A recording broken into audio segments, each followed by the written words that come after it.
Hello everybody, welcome to the ITL. Oh, what a freaking week this is. Actually a couple of weeks, 2 weeks actually.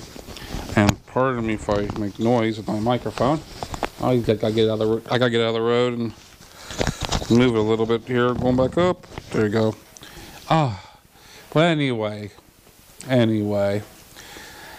What last couple of weeks? Actually, the last couple of weeks you've been seeing videos that actually are pre-recorded.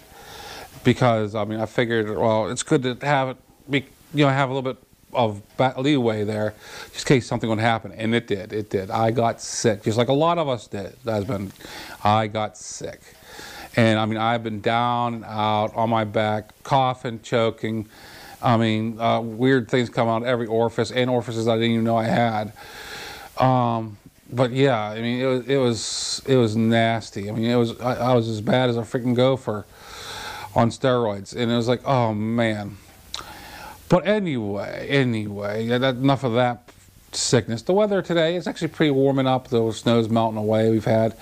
Actually, I just got done warming up the garage a teeny bit. It doesn't really need warmed up. I want to get the moisture out. Took the SUV in this week for inspection, our yearly inspection for Pennsylvania. And sadly, it ended up failing. I'll tell you a little bit of the history of this thing. I am considered second owner of this SUV.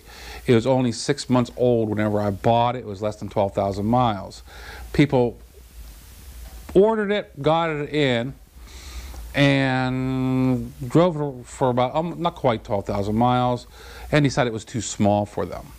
So they took it in as a trade-in. And I ended up buying it.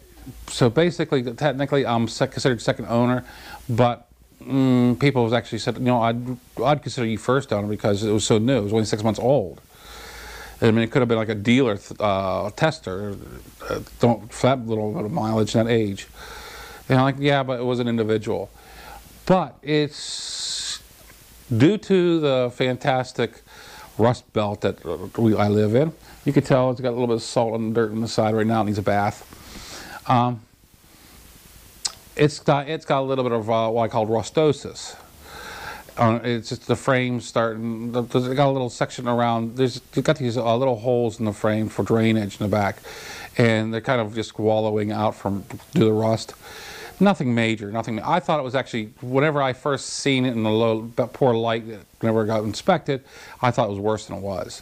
And here I took it in just today to get it checked out, because it needs some little bit of exhaust tendon lever care too. I got a slight little leak on it, and but I didn't know exactly how bad the pipe was. So, because I mean, I just took a quick glance. I said, okay, it failed. Refer me to somebody who will be able to fix this for me, if it can be fixed. Because I know back in the day in Pennsylvania, whenever I was a mechanic, you didn't weld up frames on vehicles. You did not. No, it was just no. But the tractor trailers, I did that on trailers for cracks and stress cracks and stuff, and it was perfectly okay because of the size and the type of welding I was doing. I mean, I was doing the 220, or people call it 240 welding, stick welding, and I got the penetration like I needed, and it worked out fine. But the welding up to repair that frame is a little bit more above than what my little garage can handle, because I mean the little flux core welder is not going to do that job. It just ain't going to do it. So I'm going to go ahead and I'll source the net out to get that repaired, but it's not going to be bad. I mean, both sides combined, it's going to be around $230, which is not bad. I haven't really put a lot of money into this. This thing's a 2005 Mazda Tribute. I haven't put anything in it except for natural wear items like tires, brakes, and stuff like that. And it owes me nothing. It really does owe me nothing. But yet, I can keep her on the road for a while longer, quite a long longer, just by doing a small repair like that, and it'll be just fine. I'll be happy as can be. Now there is some. I'll look at the frame the whole way down afterwards and clean it up and do whatever I need to do to keep it around. Now I did notice, if you have one of these and you don't know, done your homework, anything like the Ford Escape is the same vehicle. Between 2001 and 2005. Actually, the recall was in 2004, but they didn't do the 2005s. They did have the subframe in the front. The passenger side rotted out in the brake. They had a small fix for the 2005 and older. All it is that they put a strap across it to keep it from flying off. But they still do that. So you got to keep an eye on that. Mine, I was told, is in wonderful shape. I'll just kind of descale it a little bit and, you know, freshen it up, make sure it's not going to rust out anymore. So it's like, I'll do that. This spring or summer when the weather is good, and I'll just pick up the product for it, and it'll be no big deal. But the exhaust work, I thought it was going to have to, you know, have a whole pipe cut out and put in. And it's like, no, guys, no. He said, well, the repair you did, it was a good repair. It's just leaking along the back. He said the pipe's kind of like mushroomed out a teeny bit on the joint. He said all I would do is throw a little weld on it and be done. He said it'll cost you about $20. And he said, well, I said, well, how about just use like a little flux core, 110 flux core welder? Would that work? He said, yeah, that'd work fine. So why don't you just go ahead and do that and save you some money? $20 is $20, $23, whatever. It's still money. I mean, it's still a little bit of money. And then I already have the welder. I have it all set up. I might as well go ahead and just crawl underneath there and buzz it. Now, remember, if you're going to do something like this, disconnect your battery before you start welding. That will toast your computer. Toast it. So disconnect your battery. But yeah. Oh, another exciting little bit of news. Not really exciting, but there's still a little bit of news. Back in the beginning of December, I switched over to a new cellular carrier. It was Q-Link. And yes, they carry the Life Plan. Basically, what I got was the Life Plan because I was eligible for it. And I figured, let's go ahead and try it out. And they gave me a gigabyte of data, 1,000 minutes a month, unlimited text. So I'm like, cool. It's free. I can carry it on the phone. It's always one for emergency anyway. Well, just today.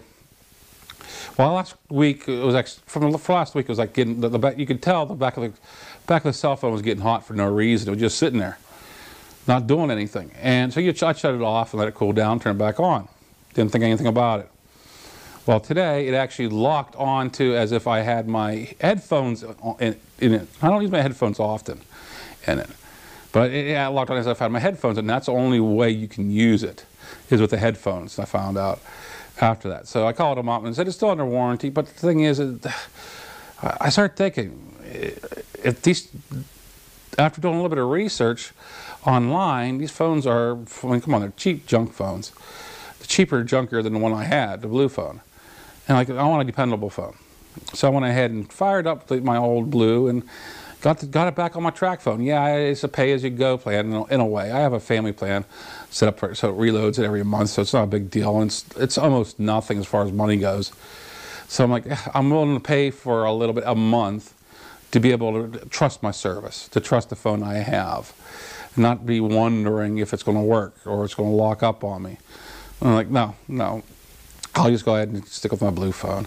So that's what I'm using right now. My big blue phone. It is blue. Everything of mine's blue. But yeah, I kind of like that phone anyway because of the size, and it's got a better picture on it also, because it's a much more expensive phone. I mean, that there was about $90 to $100, which is still cheap for a phone, but it's a lot better than let's say a $10 or $20 phone. But even though I mentioned that I got the phone back in December, and I figured I'd give you all an update how it's doing, and it is crap. Yes, they're supposedly emailed me a mailing label for it to get sent in for warranty repair, and that was 3 hours ago, and nothing has came in. If they can't do their job, oh well, I'm not worried about it. I'll give them a call and cancel that service out. It's not a big deal to me. That phone there is not, my blue phone is not compatible with their service, so I can't just take it over to it and just get a SIM card. It don't work that way. It just needs to be compatible with it.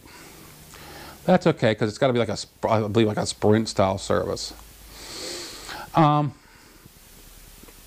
But that's been my week so far. I mean, another thing, I have been fighting with basically the same thing I did about a year ago with the city with the garbage.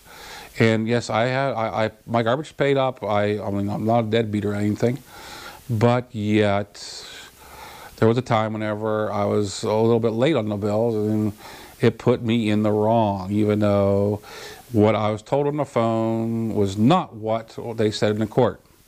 So technically they perjured themselves. But I had no proof to show that they were perjuring themselves, because they were lying out their butts. So I ended up being guilty anyway. So I'm on the road to paying that off and start fresh. But everything from now on, whenever I talk to them on the phone, it's being recorded. And it's going to be actually put into text also. So I'll have the audio recording and text to it.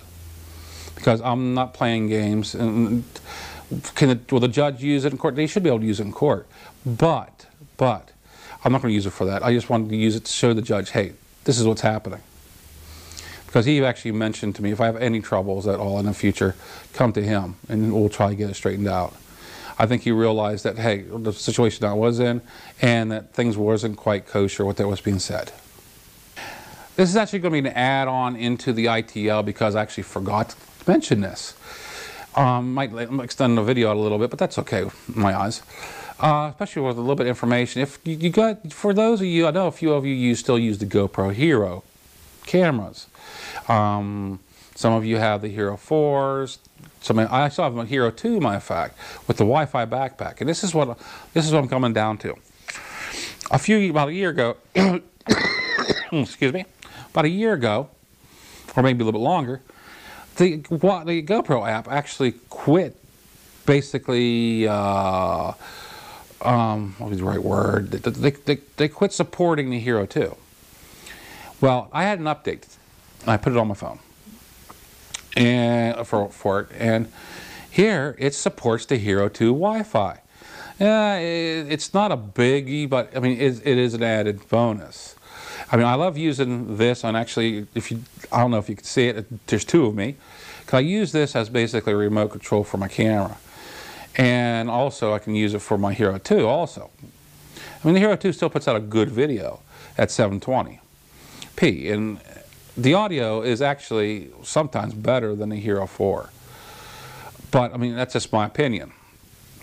But yeah, just put a little hit, just throw out there because people might not know is they're supporting the Hero 2 Wi-Fi backpacks again, which goes to the Hero 3s. I don't have a Hero 3 to worry about. I have the Hero 960, I have the Hero 2, and I got the Hero 4. So, I mean, it works for me, except for the 960 never did come off the Wi-Fi, so it's cool. But I'm able to use that too. Just a little bit of information for you guys that might have the Heroes. You might be interested in doing something with it, because I like to mount the Hero 2 like towards the back, point at the back when I'm riding with somebody, and it'd be nice to be able to run my cell phone as a remote. That way I can actually see it's in the right direction and make sure it's still running and everything. It'll work out nice. But yet again, this is Muzzle Mike, hoping you all have a great week. Signing out.